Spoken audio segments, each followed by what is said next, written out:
Good.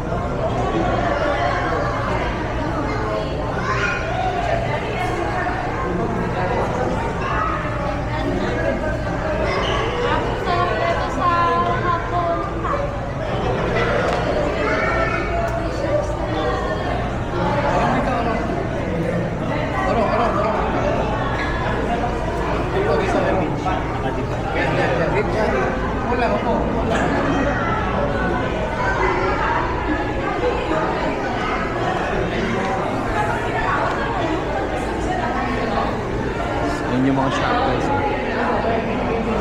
Ayun. So ayun yung mga shark guys. Nandito sa gilid na natin. Ayun ang lalaki na nila. Last punta namin dito, maliliit pa lang sila eh.